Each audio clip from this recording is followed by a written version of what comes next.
Well, hey everybody, it's Sunday, the 8th day of February 2026. I'm Jan Erickson, and this is As Above, So Below. I watched the Super Bowl with my husband. We're very happy with the result.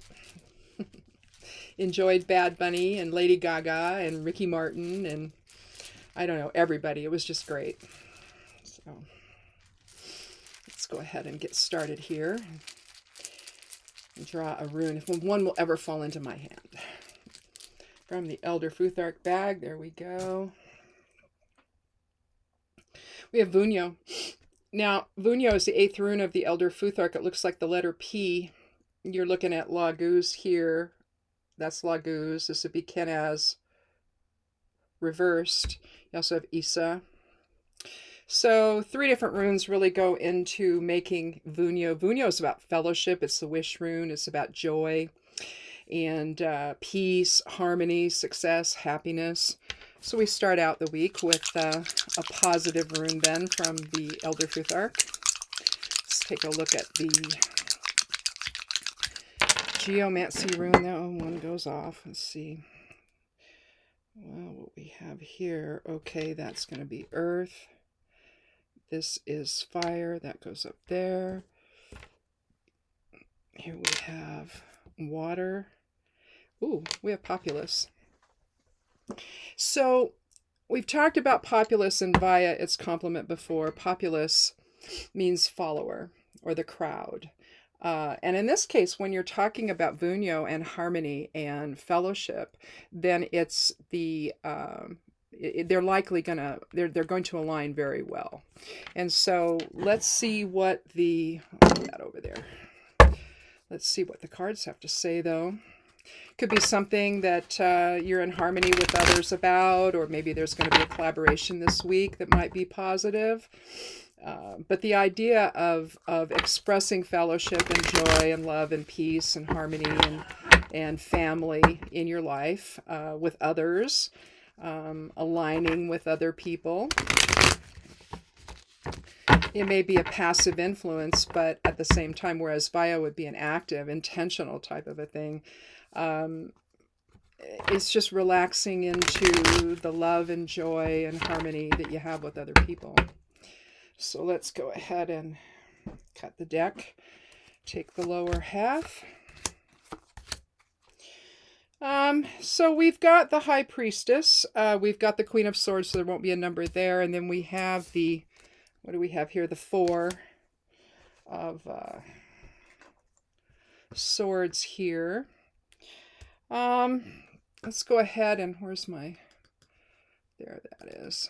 Let's go ahead and do the numerology. So we said 8 was for Vunyo, plus 2 with the High Priestess, plus 4 equals 14. So that would be, where is my, I don't know where that went.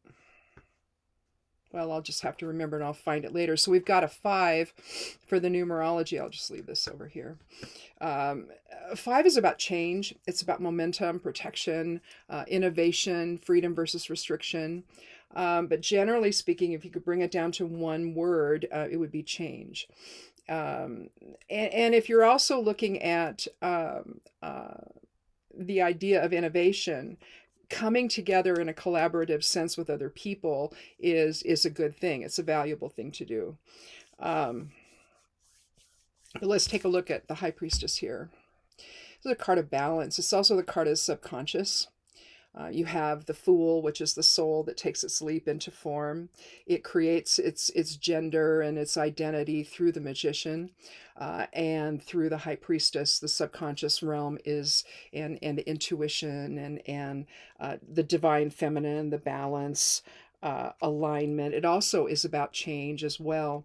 But you've got essentially if you're talking about balance and harmony and all of that, then it's aligning also very well with populace and Vunyo.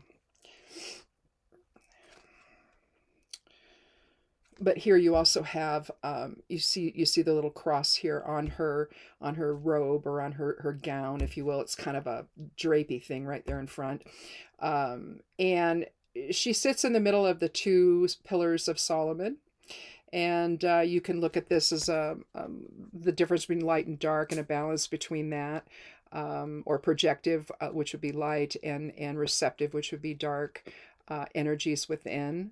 The dark energies are not negative. It's out of the void creation happens. And see, then the next card in the major arcana is the Empress, who gives birth to creation. As the soul, or as the fool. The fool embodies the after establishing itself with the magician physically, and then subconsciously through the high priestess, then it gives birth to creation, with the Empress. And so what I think that she's trying to align with here, with Vunio and Populus, is the idea that creation is one. Even though you have individual children, when you get pregnant and have babies, you have individual children, but they're all part of the same collective consciousness, as we all are part of the same collective consciousness. And so you could even look at, if you want to look at it from that higher perspective, then you can say Vunio is also that fellowship and love and peace and joy and harmony that we find through the collective consciousness and the collective aspect of self. And then the ego side of things with Populus is just the physical manifestation of that. Queen of Swords is next. Now, the Queen of Swords is, she's a take no prisoners kind of woman. She holds her sword straight up and down. She values truth and honor and dignity over any kind of deception. She will not accept that from other people. She demands that type of higher truth. She's somebody, also, she cuts through illusion with this sword. She's assertive. She's got a powerful intellect. Swords is the air element, so it's the intellect and communication and truth versus deception.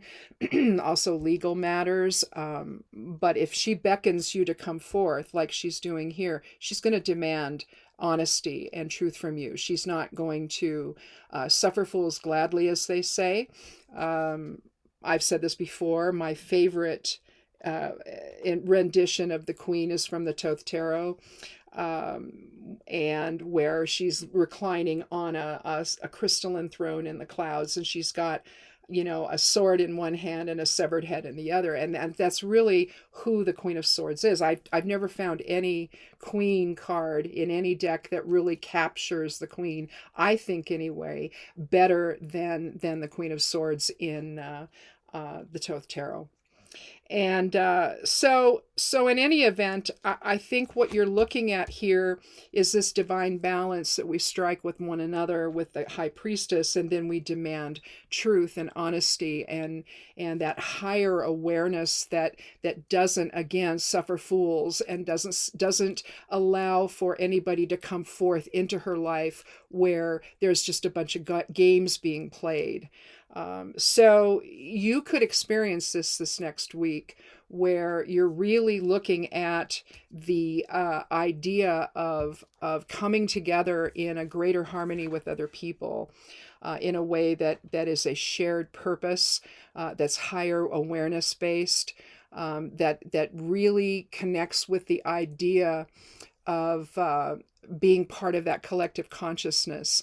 I was reading something today earlier, and I can't quote all of it or anything, but it talked about that. So I think it's kind of interesting that the cards I pulled here are also talking about that, potentially anyway, where we understand that any division between us is an illusion. And that we need to join together in higher purpose. And there may be some opportunities this next week for you to do that and express that in your life, and to understand and feel that within, that's actually your reality. It's everyone's reality, even though maybe some have forgotten it. It's actually everybody's reality. And you can't get away from that, no matter how much you might try to disagree with it. You can't. And so, if you're unsure about that, then it's time with the Four of Swords here to have some respite and to let your thoughts settle. And to, here you see the stained glass window. This is clearly a mausoleum where somebody has been interred. And basically it's about letting your thoughts settle and having some respite from the chaos in your life, where, again, if you can't connect with other people because you perceive these differences, the differences are an illusion. We are just one soul entity, essentially, in the collective conscious field. And so if you think about things that way and you start to imagine what is that really about for you, then you can let go of the perceived differences that are just, they're not real. We all come into this life with some kind of a mission, some kind of a journey, some type of a goal of what we're going to learn. But the biggest thing we have to learn is that we're still souls. We're still souls having this experience collectively together, and we can be at loggerheads and view people as the other instead of the other side of self and as the enemy, or we can understand that that's a manufactured illusion. And it's something that we need to understand and break away from, and understand that we are actually part of that collective consciousness in the soul field, or however you want to term it. That's how I look at it. But the idea that this is just a way of experiencing life and physical reality. You look at the four here. Four is about grounding and restructuring and foundation. And so maybe the challenge for the week is that if you start to get that glimmer of being the soul that you are, if you've never thought about that before, and if you understand the love, essentially that soul field, which is filled with love, and you understand that that's really who we are, then it's much easier to look upon the issues that we seem to have with one another and laugh about it and say, that's not real. The love we share is what's real. And so I think that, you don't want to deceive yourself about that. And you also don't want to listen to deception from others on that. You want to come together in some kind of divine balance with other people so that you express the love and the fellowship and the joy, and have that wish that we all share together, manifest in physical reality. The idea of as above, so below, the kingdom of God or the kingdom of heaven on earth, essentially. The idea that this chaos that we're seeing, this chaos that we're experiencing, it's to teach us something about the truth of who we really are, and that all of this is an illusion, and it's not something that we need to take home with us and have it be part of our own lexicon of experience. It's just not necessary to do that. It's time now to awaken to that fundamental truth, that four numerology that you can do by meditating and by letting your thoughts come to rest, that are keeping you in that. We've talked about Carcer. I've pulled Carcer before from the in fact, I have it right here, from the Geomancy set, where you become imprisoned in the prison of self. Well, if you don't acknowledge this lower vibrational ego bound self as real, then it's much easier to awaken to the truth of who you really are. And I think now, with so much going on that is so difficult, we need to come together. And we need to understand that is our strength, not allowing this manufactured ego-based nonsense to divide us, because it's not real. So maybe a restructuring by letting your thoughts settle and allowing yourself to understand that if we're supposed to be the idea of heaven on earth, then we have to stop all of this division and strife and anger and falling prey to people that are demonic in their lives. They're not they're not people that understand this whole thing.